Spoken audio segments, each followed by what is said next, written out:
Good day everyone, my name is Mary Nathan Casilak and I am from BSN Science 3. Today we are going to talk about the theory of plate tectonics.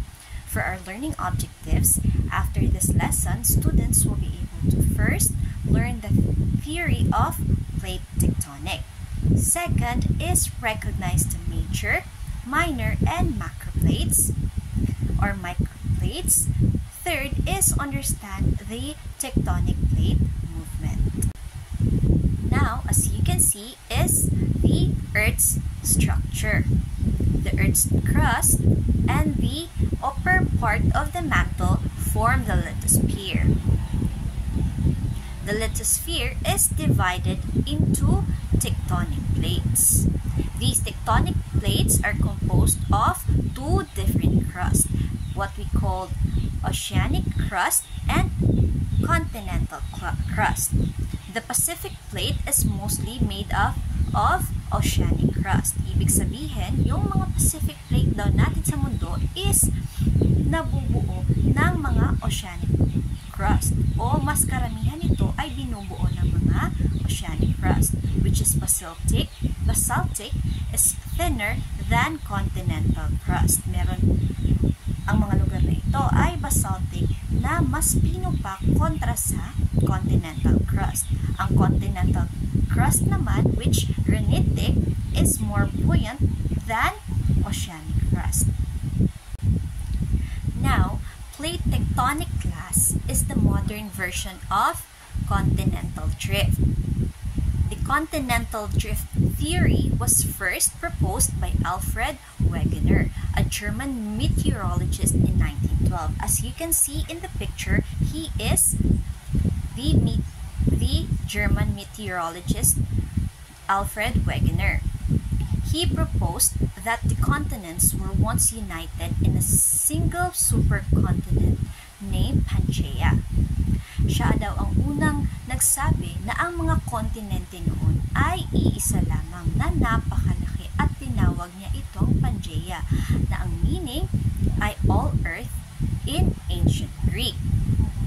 He just suggested that Pangaea broke up long ago and that continents then moved to their current positions. Sinasabi niya na ang Pangaea ay nabiyak noong napakaraming taon na ang nakakalipas at yun na ang mga kontinente na nakikita natin ngayon na magkakahiwalay. Tinawag niya ito, ang hypothesis niya nito ay tinawag niyang continental drift. Sa nakikita nyo, ang picture na ito ang the supercontinent. Noon, sa unang picture ay makikita mo na buo pa ang supercontinent. At as the years goes by, nagkakahiwalay-hiwalay sila. Ngayon ay tatalakayin na naman natin ang 7 major tectonic plates. Ayon sa mga scientists, meron tayong 7 major plates that are make up 94% of the Earth's surface and many smaller plates making up the other 6%. So let's name these 7 major tectonic plates. First is the Pacific plate. Second is the North American plate. 7 is the Eurasian plate. Fourth is the African plate. Fifth is the Antarctic plate. And the 6th is in the Indo-Australia plate. And for the last, the 7th, the South American plate.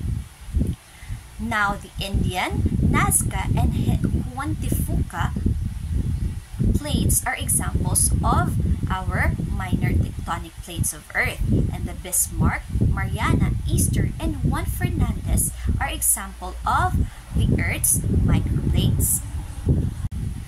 Now, as we are talking about plate tectonics, we will also talk about and tackle the 3 different types of plate boundaries. As you can see in the picture, the first plate boundary is the divergent. Ang ibig sabihin nito is the 2 tectonic plates that are moving away from each other, known as divergent. Kung i-form natin sa ating kamay, ang sinasabi ng meaning na ito ay yung humihiwalay sa isa't isa. Earthquakes are common near divergent plate boundaries. Ang ibig sabihin, ang kadalasang na nangyayari sa mga divergent plate boundaries na ito ay mga lindol. Ang example nito ay ang nangyari sa Mid-Atlantic Ridge, which runs down the middle of the Atlantic Plate. Kung makikita niyo sa picture, ito ang Mid-Atlantic Ridge. At ito ang example ng isang divergent plate boundary. For the second plate boundary is the convergent. When two tectonic plates come together, these are known as convergent plate boundaries. Yung sinasabi nito, kung i-form natin sa ating kamay, ang convergent plate boundaries daw ay yung nagsasama sila. Ngayon, ang mga mountains can be formed as one or both continental plates are pushed up. Kapag nagsasama silang dalawa, may nakikita tayong namumuo sa taas na mga mountains. Ang great example nito is yung nangyari sa the Himalayan mountain range at the Tibetan Plateau, formed when the Indian and Eurasian plates collided. Yung nag-collide ang Indian and Eurasian plates, ito ang nangyari sa Himalayan mountain range and the Tibetan Plateau. As you can see in the picture, that is an actual picture of what happened there, or what is happening right now there. Because it was said on the research that these convergent plate boundaries are still moving. Convergent plate boundaries class or movements of these convergent plates are also happening in underwater, also called the subduction zone, which can you see in the picture. Ang ibig sabihin ng subduction zone is where one plate is pushed or subducted beneath the other plate. When the plates are pushed down, underwater trenches can be formed. Kapag ang mga plates na ito daw ay bumaba, nakikita natin, yan ang example ng mga trenches. Ang mga trenches na ito ay nakikita natin sa ilaliman ng ating mga karagatan. And the one great example of this is the Mariana Trench. It is the boundary where the fast-moving Pacific Plate converges against the slower-moving plate of the Philippine Plate. For the last part of our plate boundaries is the transform plate boundary. Ang meaning nito is when two plates slide past each other. These are called transform plate boundaries. Kung nakikita niyo sa picture na ito ang example ng transform plate boundaries. The San Andreas Fault occurs at a transform plate boundary where two plates meet in the Western California. Ito ang transform plate boundary example, ang San Andreas Fault. The Pacific Plate on the west moves northwestward relative to the North American Plate on the east. And that is my report.